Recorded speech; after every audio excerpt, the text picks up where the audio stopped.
Did you know that in U.S. presidential history, a surprising number of them were connected by blood?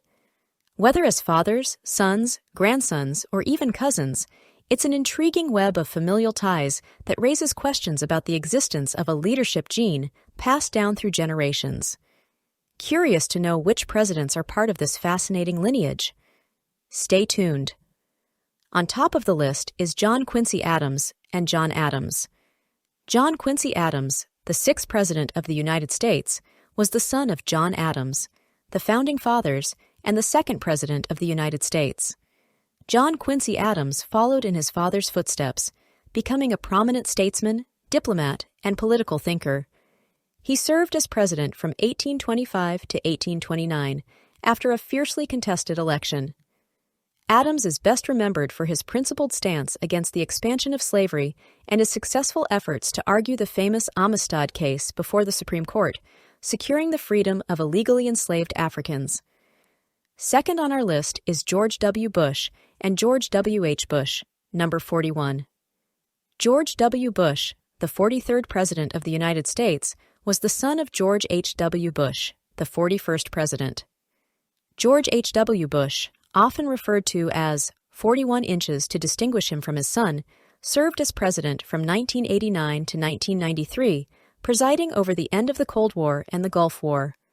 Notably, George W. Bush, 43, followed in his father's footsteps, serving as president from 2001 to 2009.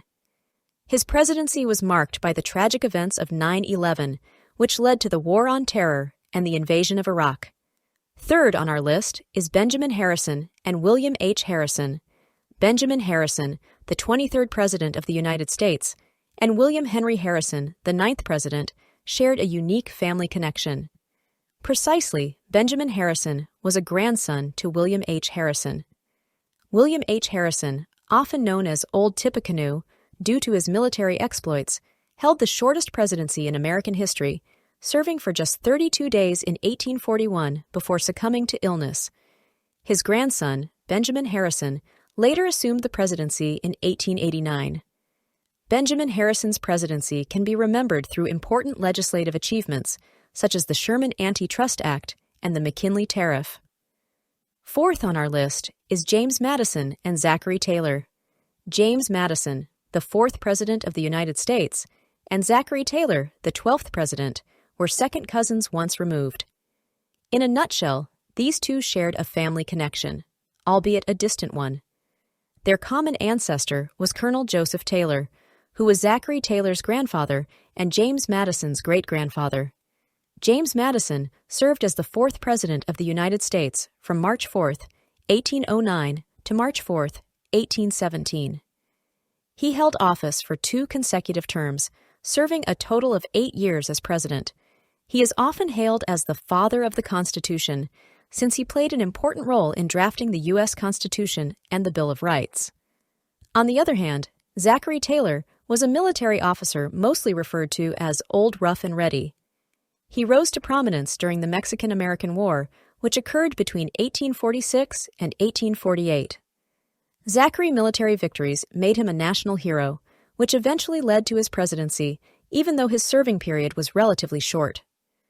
He took office on March 4, 1849, and tragically died in office on July 9, 1850, serving for just a little over a year.